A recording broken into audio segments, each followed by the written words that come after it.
Right.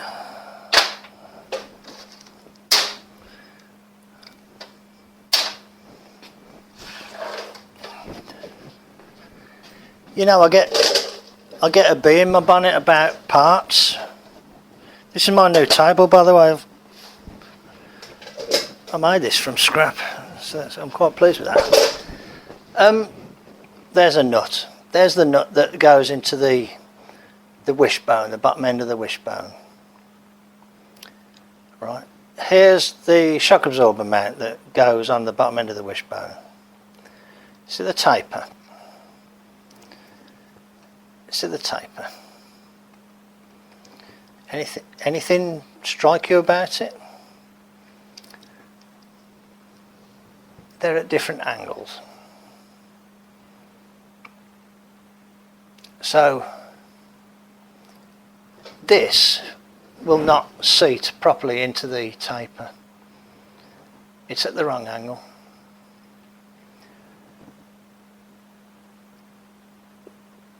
Now, these are normally used with longer perch bolts. I'm going to try and use them with the standard perch bolt. I'm going to modify this so it works a bit better in my mind. I'm going to remachine that taper there to that angle, which actually needs, I need to add some metal here, so I'm going to add weld around there. But what I also want to do, now you see this nut? This is one of my aircraft locking nuts that I've been using. I've had to shorten it to that length to go on there. And so bear in mind, only that much of it is actual thread, the rest of it's the locking device. So what I want to do is to increase the length of thread that is active. So I need to hold this somehow in the chuck and either counterbore, maybe counterbore, and possibly put a taper on the inside of this as well. I want to go a lot deeper there, and when I make that taper right, it'll seat properly in the wishbone. And what I'll do, I'll custom machine this nut similar to that, but not as short. So I've got as much thread as possible in there with a taper, so it locks like a wheel nut. Goes in there, locks, and it's got its self-locking anyway, so it's just far enough to go on the perch pin, and that will be the right angle. And what I'll probably do, because there's a tendency for these to want to loosen, once it's all fitted, I will probably put a tack of weld between this and the wishbone. But I want it seating in properly. I don't want it a wishy-washy, half-arsed fit that people have put on there that don't understand how it goes. It's the wrong angle. It's like 45 degrees instead of 60 degrees. So I'm going to heavily modify this, and then what I'm going to do is kind of machine it flat there and drill and tap and put a thread up it, and then make a stud that screws in, has the right dimensions to take the shock, and then that will be solidly welded as well. But it's all going to be custom made. I mean, I'm modifying this so much, it's almost like I'm saying to myself, should I just make a new one? But no, to make a new one with this much material here, you know, it'd have to be massive and then take a lot of milling. So I think I will use this. But now the question is, how do I hold it to counterbore and taper this side? I'm going to do it by welding this piece of scrap tubing on there, because I want to weld on here anyway, so I'll put a load of weld on there, including welding this on. Then I can hold it here in a 3-jaw chuck internally, skim this true, then hold this in the chuck and do the machining operations here, and then finally I can turn it back round again, hold it here again, and kind of just part off this, or saw it off, and then machine that angle. So there's plenty to be going on with. So I just need to work out. The first thing I need to do, I think, is to weld that on there. That's what I need to do. Okay, I'm going to clean this up, clean that up, and I'll do both of them. I'll get the other one as well, and I'll weld these together to start me off. What I've done, I've put the little 3-jaw in the big 3-jaw, and I've skimmed this, and I've skimmed this area here as well to that new angle, and it's really obvious now how different it is. I've set the cross slide over. Can you see that this is over at an angle? I'm going to take it off now and put it around the other way. I think I should. Maybe I will use this little chuck. Maybe, I'm not 100% sure about this.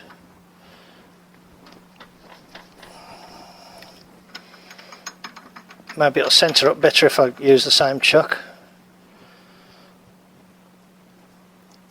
because I've just skimmed this diameter in there, you know, in this setup. So now I need to. I'll have to set the angle of the compound the other way, but the same angle, and then I'll go in with a little boring bar or something and tidy it up.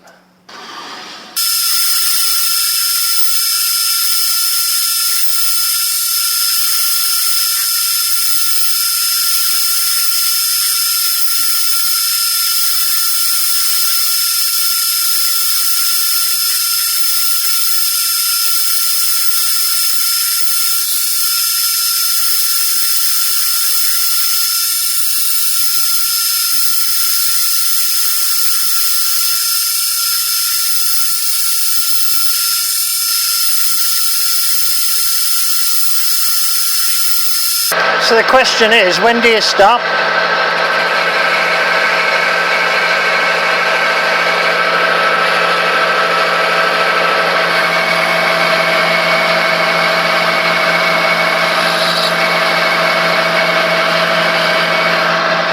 I'm going to call it good at that, I think.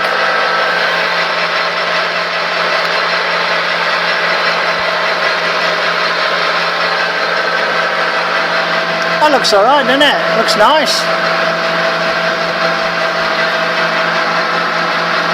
Looks good, I think.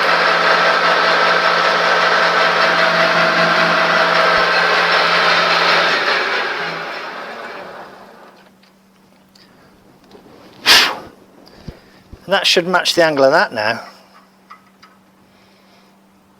You know, which it does. You can feel it kind of nestling in there. Sort of. Close enough for government work. Okay, good. I don't know if you can see at the angle I'm looking at, but there's only about 1/8 of an inch between the end of the taper and the bottom of the original material down there. See what I'm going to do? I'm going to take that, put it on the saw, chop the end off, then I'll come back and I'll flip it around in the vise and just face the end off. That'll be better. I hope the view's okay, because I got some dirt on the lens of that and made a right mess.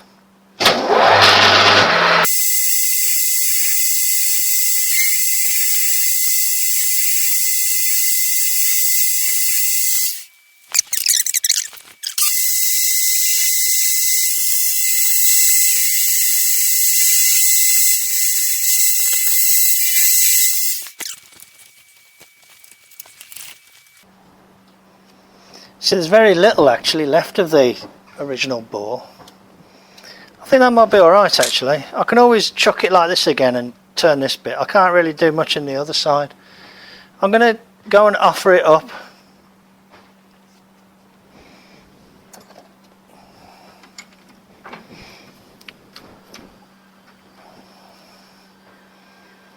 looks alright to me. I'll go and offer it up to the thing. Okay, so here's the piece, here's the thing, and that goes up there. And it should seat into that taper.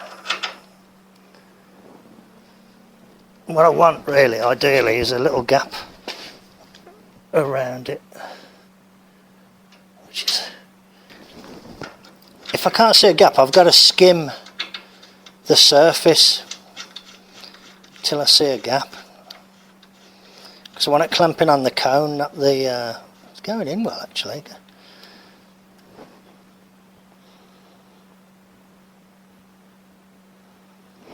So I need to look for a gap down there.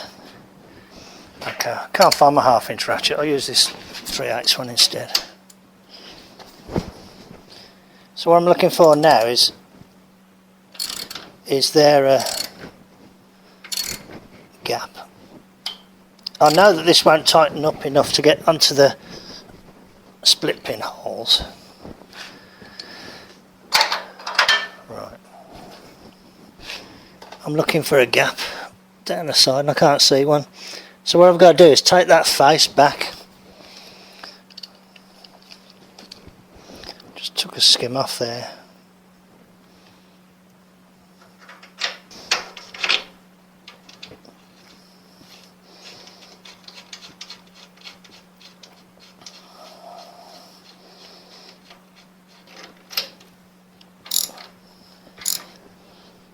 Oops.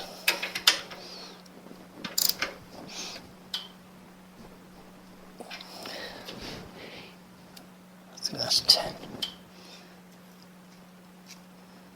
10th there don't quite go. Oh, it does on that side a bit.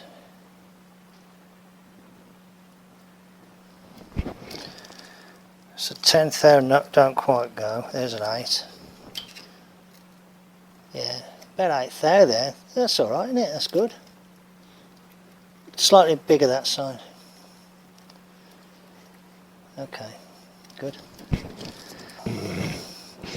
Yeah, I'm quite pleased with that. That's pretty good, I think. You couldn't get a split pin in that nut. So what I intend to do is get one of those aircraft nuts and put a taper on it. I think that'll be alright. And what I'll do, when it's all finished and I've got the stud on there, I'll put a big tack weld on the inside here where you can't really see it. You know, good weld there. And these can just stay on the wishbone, and then, you know, years down the line somebody can just cut them off if they want to and just grind the weld down, it'll be fine. That's good, I'm quite pleased with that. It's on a taper like a wheel nut in it, you know what I mean? It ain't going to come undone. So the next thing is that I need to put a stud on there. I'm not going to do that now. But I've ordered shock absorbers, but they might be slightly bigger diameter. So that will affect how much I push, you know, this forward like this. So I need those really before I can go any further. This is a engine mount bolt, but it gives you the idea. Look, imagine something like that on there. Can you see what I'm sort of talking about? Like that. As long as I've got some route by which I can move forward, I can forget about the lever arms and all the other things that are holding me up and causing me problems.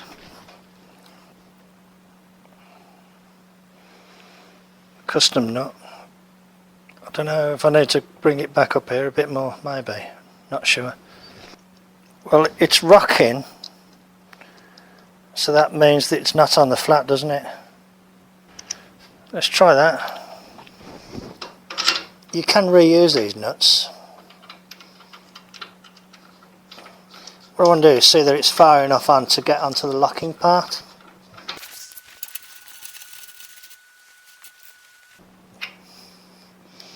Oh no, it needs thinning out a bit more yet. It hasn't gone quite far enough down. But it gives me an idea. It needs to go on a bit further. Still, at least with these nuts, the locking part has still got thread on it, so you know, still adding to the clamp. I'm a little bit disappointed with that actually. Just going to give it another little skin. Not much left of it, is there?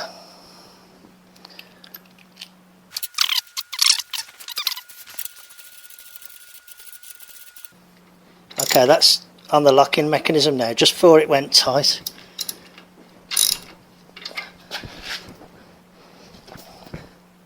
Oh, it's just on it. Just on the locking mechanism now, so.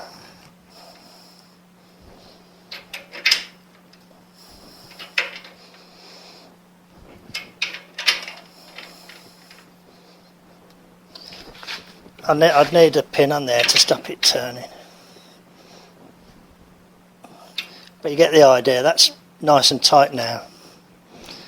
And the locking, I could feel the locking mechanism, you know, the locking mechanism went tight before it went real tight. So I think that's okay now. And there's plenty of thread there, and they're very, very good quality nuts. So that will, you know, torque up to a good torque. Okay, little bit by little bit, it's starting to take shape. I'll leave the rest of it until I've got the shock absorbers in my hand, but that'll just be a little bit of a part one for the shock absorber conversion. That's the problem with me, I can't just sort of take stuff and bolt it all together. It's got to be absolutely bang on sound engineering principles for me to use it. Okay, here we go. I've got something I can sort of move ahead with now. Go to the other side.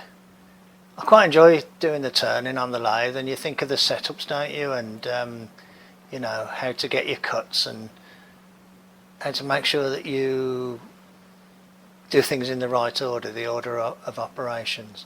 Okay, thanks very much for popping in then. I'll catch you on the next one. I feel like I can move forward now, and when I get them shock absorbers in my hand, I'll you know, be able to do the top mount, or at least look at how that will look and how far out the bottom mount needs to come. Thanks a lot then. Cheers then. Bye.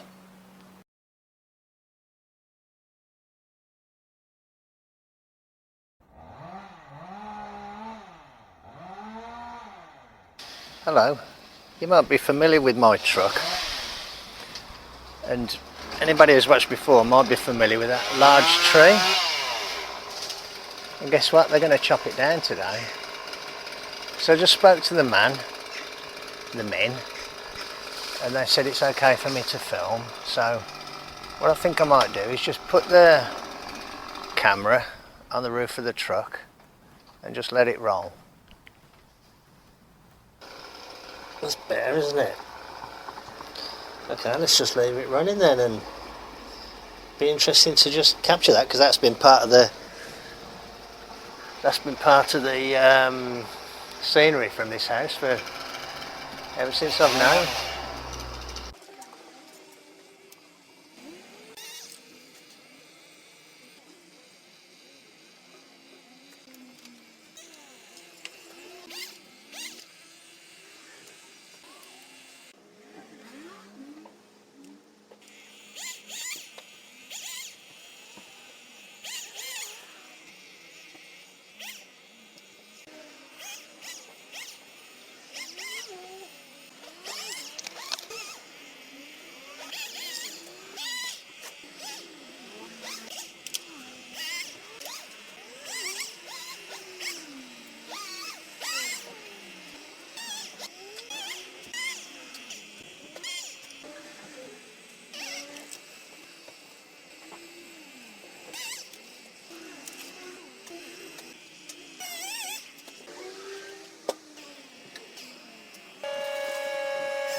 Well, there you go.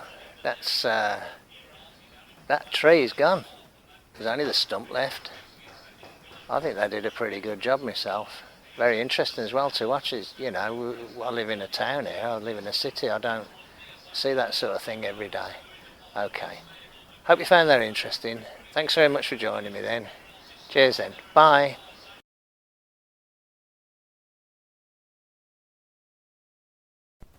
Hello. I just wanted to do a little update on the bolt situation. These are the bolts that I used, and I decided, after some comments, much appreciated for people speaking up, the grade of these bolts wasn't sufficient. I went out and ordered some which are a grade 8.8, which is a decent grade, but the problem is these aren't threaded all the way up, and that portion of the thread there is smaller because this is a rolled thread, and when there's a rolled thread the shank is smaller because when they roll the thread it increases the diameter because it pushes the metal around. The bits that's in the grooves goes up into the peaks. I did try dyeing one down and I did a sort of test and I couldn't generate any torque on the nut, decent torque. So this was a no-go. What I did have are some of these. I already had these. So I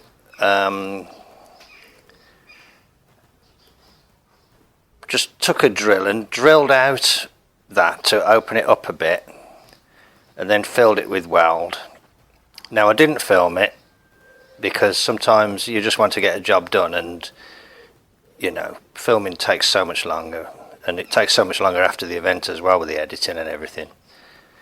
So then I put them in the lathe and faced them off, put a chamfer on, and then shaped them with a file or a flap wheel on a grinder. I did some with a file and some with a flat wheel. The flat wheel worked quite well actually. So then I used these bolts with the modified ends to replace the others, and I think they look okay. One or two are a little bit chunkier than some of the others. It was hard to get like a consistency in the size, so they've all gone in, and these are actually better than 8.8. These are a 10.9, which is I think equivalent of grade 8 in the USA. So that's in and done up and tight. It wasn't easy because access to these is quite difficult, so I had to kind of improvise a socket system.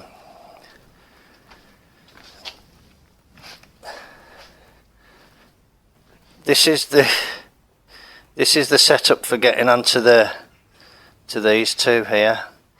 You can imagine that going up and round and on. It's a little bit fiddly, a bit tricky. That goes up and on like that. Then I was able to put the torque wrench on there. I did it, I know you're not supposed to use a torque wrench with an extension, but I did it kind of like that. So it was at 90 degrees. So that there wasn't any extra length in effect. It might have affected the reading a little bit, but not very much. So I was able to actually get a decent torque on these, about 25 foot-pounds, which is about the maximum for a bolt of that type. And on these ones I used a different setup. It was basically the same, but a short socket, and then the drive, only one of these shackles, and then the drive going off like that. So it came up like that and then down and then across, but with a short socket. So that worked well, and so that's the situation. So I'm just updating that I have replaced these bolts. I didn't film it because I didn't think it'd be very interesting. I just want to basically show that I have done it. It's a bit annoying because I'd already got these bolts. I could have used those in the first place. But hey ho, sometimes you know you have to redo stuff, don't you? Okay, thanks for joining me in the garage then. Cheers.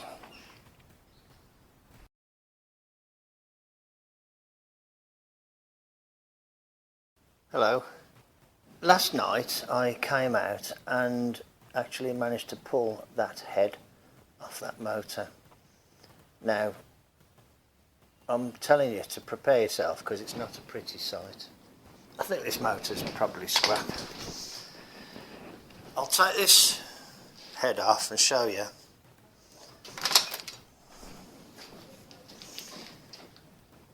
I've already had this off, I just put it in for dramatic effect. Look at that, not nice is it? Don't know what this is, just dirt. I didn't film anything last night, so I'm doing this so I've got it on record for myself. You know, don't know what all this is. I don't know if it's like ants or I don't know. But I'll start having a little dig around, a little scrape about, get the vacuum and try and get the worst of it out of there. And then I'll pull the other head. I'm not holding much hope out for this motor though. I'm not going to do another crusty rebuild. Crusty flatty rebuild. It's just too much time and effort for something like this. Let's get the vacuum.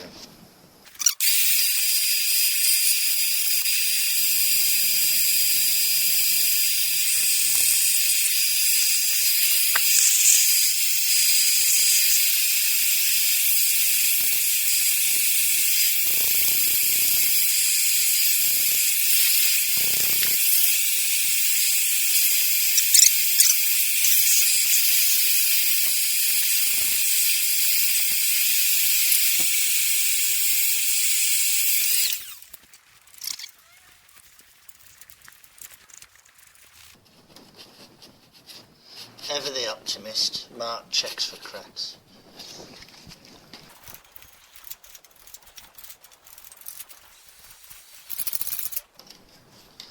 There's actually a hole in that piston.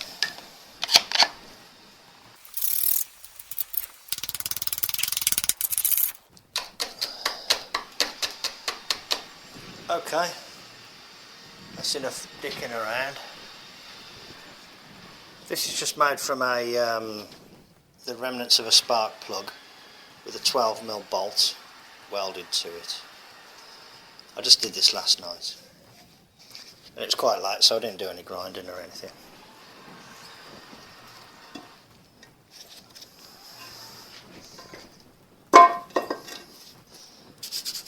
That's probably a bit pitted. Might just about be serviceable, don't know.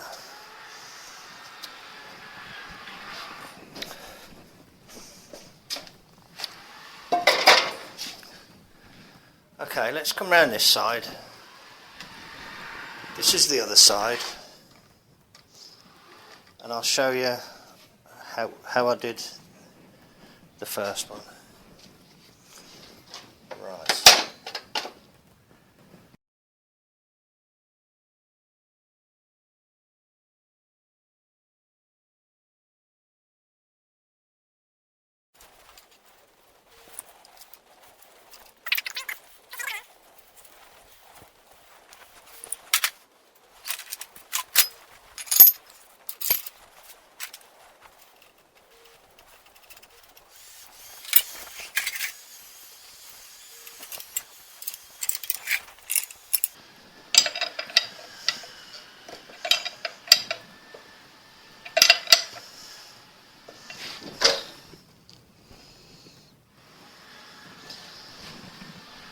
Let's move in a bit.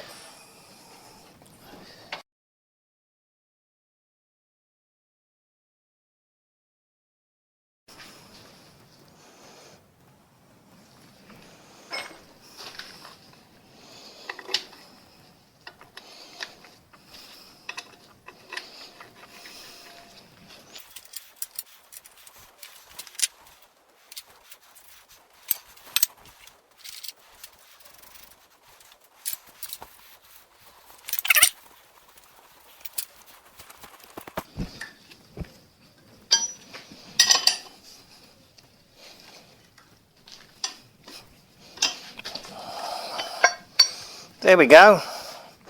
All that work just to prove that it's completely scrap. Anyway, hey ho, the head's off.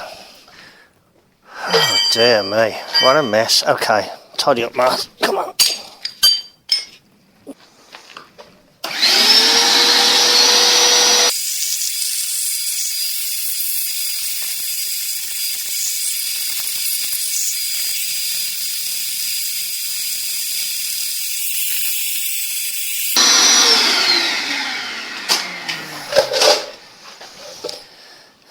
I don't mind admitting I was a bit disappointed in this motor.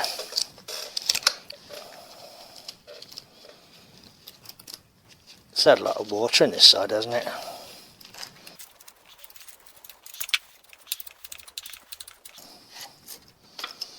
The other gasket came off more or less in one piece.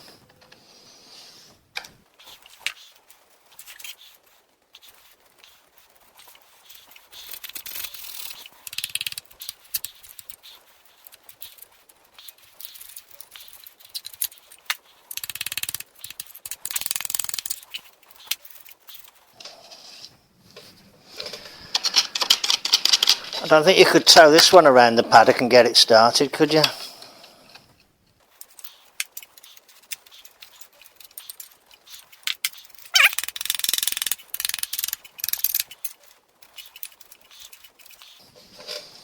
I don't know what it's like around the pan rails, that's the next thing to check, isn't it? I'm guessing with this much water in, there's not much chance of it being any good.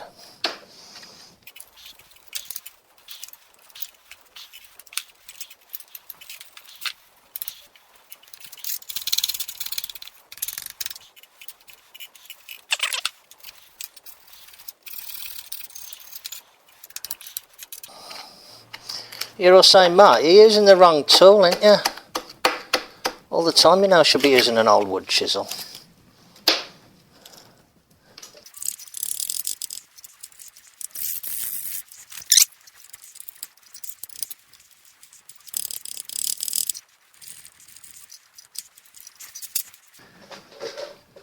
Now, before anybody says anything, this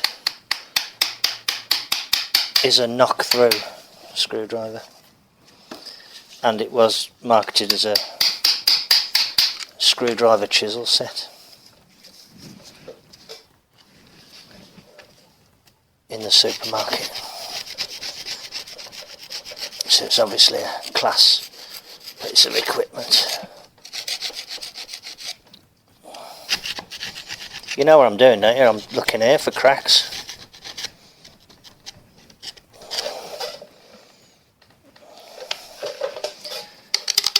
Why am I wasting my time with this? Because it's what we do, innit? Even with all this, these bores aren't as bad as the ones in that crusty flatty where they'd actually been kind of eaten away by like some sort of cast iron degradation. Not looking great, is it?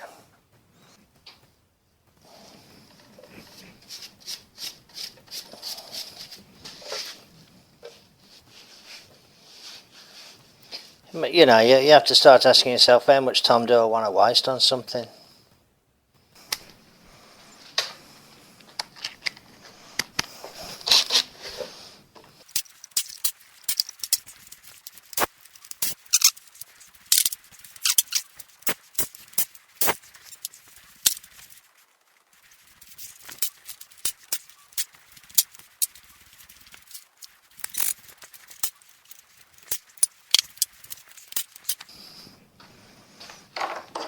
Good though, isn't it, that those bolts actually came out? I mean, you know, oops, pointing. It's, you know, it's good that these bolts came out.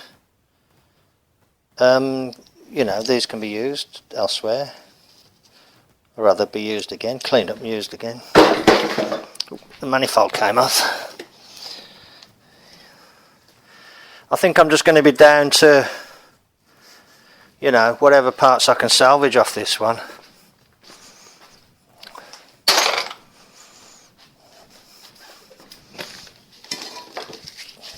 worth a fortune, but well, that's interesting. Look, that's like, I don't know, shiny.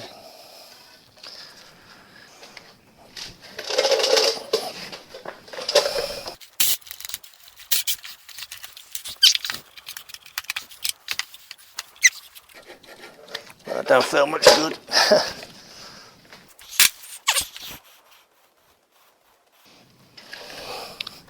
Okay, I'm going to leave it at that because I've been out here quite a long time today.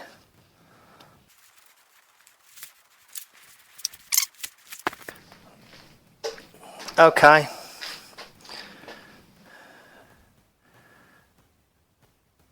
Another little complete and utter waste of time.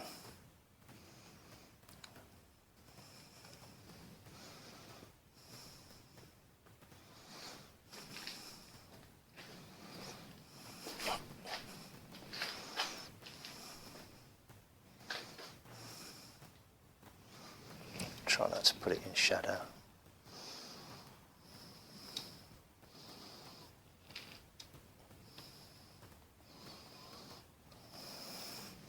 If the pan rail's alright, the block will just be kept as a spare. You know, one that could be rebuilt in the future. If I was desperate, or if somebody's desperate for a 59A block, a 59 block. Okay, thanks for joining me in the garage then. I know I'm just wasting my time. I am really wasting my time, and it's a distraction, isn't it, from the 32. But hey ho, you know, sometimes you see something, you think, oh, I'll have that, and sometimes it don't pan out to be the best decision, does it? Okay, thanks a lot then. Bye.